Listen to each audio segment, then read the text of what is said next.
Price God. ஆண்டவர் இயேசு கிறிஸ்து நாமத்தினாலே வாழ்த்துக்கள். ஒரு வசனத்தை வாசிக்கிறேன். ஏசாயா தீர்க்கதரிசன புஸ்தகம் 49ஆம் அதிகாரம் 6ஆம் வசனம். நீர் பூமியின் கடைசி பரியந்தமும் என்னுடைய ரட்சிப்பாக இருக்கும்படி உம்மை ஜாதிகளுக்கு ஒளியாக வைப்பேன் என்று சொல்லி கர்த்தருடைய வார்த்தைங்க பார்க்குறோம். தேவ பணிக்காக அனுப்பப்பட்டோம் என்கிற தலைப்பில் கர்த்தருடைய வார்த்தை நாம் தியானிக்கலாம்.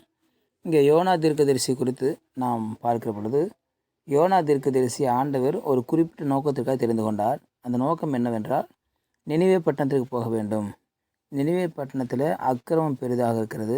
அக்கிரமம் பெரிதாக இருக்கிறதுனால நீ போய் அங்கே அவர்களுக்கு விரோதமாக நீ பிரசங்கம் பண்ண வேண்டும் என்று சொல்லி ஆண்டவர் நினிவேக்கு போகும்படியாக தெரிந்து கொள்கிறார். ஆனால் யோனாவுக்கு தன்னுடைய மனதில் தர்ஷீசை குறித்த பாரம் இருந்தது. ஆனால் தேவன் யோனாவை குறித்த நோக்கம் நினிவேக்கு போக வேண்டும் என்று, ஆனால் யோனா தன்னுடைய மனதில் தர்ஷீஸுக்கு போக வேண்டும் என்று திட்டமிட்டிருந்தார். ஆகவே அவர் கப்பல் ஏறுவதற்கு போகும் பொழுது நினிவேக்கு ஏறாமல் தர்ஷீஸுக்கு ஏறி கப்பல் ஏறி போய் கொண்டிருக்கிறார். போய்கொண்டிருக்கிற பொழுது அங்கே கர்த்தர் பெருங்காற்றை வீச பண்ணுகிறார். பெருங்காற்று வீசுகிறது. அங்கே உள்ளவர்களுக்கெல்லாம் ஒரே குழப்பமாக இருக்கிறது. ஏன் இப்படி நடக்குதுன்னு சொல்லி எல்லோருக்கும் தெரியலை. அப்போது கண்டுபிடிக்கிறாங்க, யோனா தான் அது காரணம் என்று சொல்லி யோனாவை தூக்கி கடலில் போடுறாங்க. கடலில் போடுகிற பொழுது அங்கே ஒரு பெரிய மீன் இருக்கிறது. அந்த மீன் யோனாவை விழுங்கி கொண்டது என்று கர்த்தருடைய வார்த்தை பார்க்கிறோம். ஒரு மீனின் வயிற்றுக்குள்ளே ஒரு மனிதன் போக முடியுமா என்று சொன்னால், நம்முடைய சிந்தனைக்கு, நம்முடைய அறிவு, நமக்கு இருக்கிற ஞானத்திற்கு அது நடக்காது, ஆகாது. ஆனால் தேவன் ஒரு சித்தத்தை நிறைவேற்றுவதற்கு, தம் நோக்கத்தை நிறைவேற்றுவதற்கு எந்த காரியத்தையும் செய்ய அவரால் முடியும். எந்த ஒரு அற்புதத்தையும், முடியாத மனுஷனுடைய ஞானத்திற்கு அப்பாற்பட்ட காரியத்தையும் தேவனோட மாத்திரமே செய்ய முடியும் என்று பார்க்கிறோம். ஆகவே தான் தேவன் இங்கே மீனுக்கு கட்டளையிட்டார். மீனின் வாய்க்குள்ளே யோனா போகும்படியாக அவர் உள்ளே சென்றார். உள்ளே சென்று 1 நாள் 2 நாள் ஆனது, 3 நாள் வரைக்கும் அவர் உள்ளே இருந்து தன் தேவனை நோக்கி ஜெபித்து கொண்டிருந்தார் என்று பார்க்கிறோம். அவர் ஜெபிக்க ஆரம்பிக்கிறார். ஜெபிக்க ஆரம்பித்த பொழுது அந்த மீனானது கொஞ்சம் கொஞ்சமாக கடற்கரைக்கு வந்து கடற்கரை ஓரத்தில் அவரை கக்கி போட்டது என்று பார்க்கிறோம். இங்கே வெளியே வந்து விட்டார்.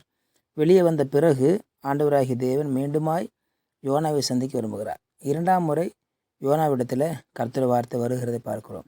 ஒரு முறை வழி தவறி போய்விட்டார் என்பதற்காக அவர் அப்படியே விட்டு விடாமல் மீண்டும் அவரை தன் பக்கமாக எடுத்துக்கொள்வதற்காக, தன்னுடைய சித்தத்தை நிறைவேற்றும்படியாக யோனாவை மீண்டும் அழைக்கிற காட்சி பார்க்கிறோம்.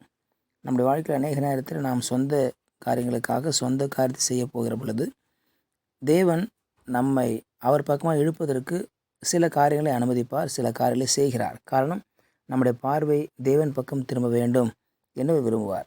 காரணம், அந்த குறிப்பிட்ட வேலையை செய்ய, குறிப்பிட்ட ஊழியத்தை செய்ய, அந்த குறிப்பிட்ட காரியத்தை செய்ய உங்களால் மட்டும்தான் முடியும் என்று ஆண்டவர் நிரந்தரமாய் தீர்மானமாய் அவர் தீர்மானித்து வைத்திருக்கிற காரியத்தை பார்க்கிறோம்.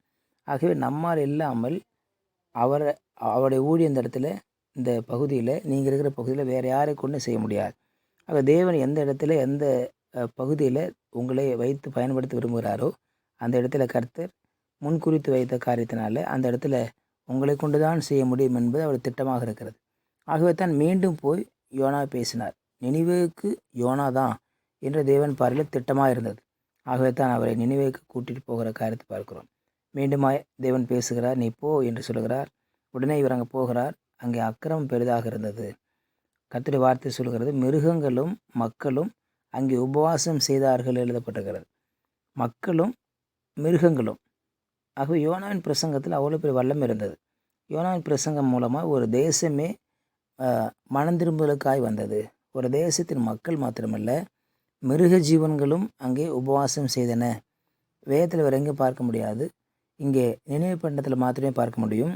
யோனாவும் அங்கே இருக்கிற யோனா பிரசங்கத்தை கேட்டு அங்கே இருக்கிற மக்களும் அங்கே இருக்கிற மிருக ஜீவன்களும் உபவாசம் பண்ணியிருந்தன என்று சொல்லி வேதத்தில் வாசிக்கிறோம்.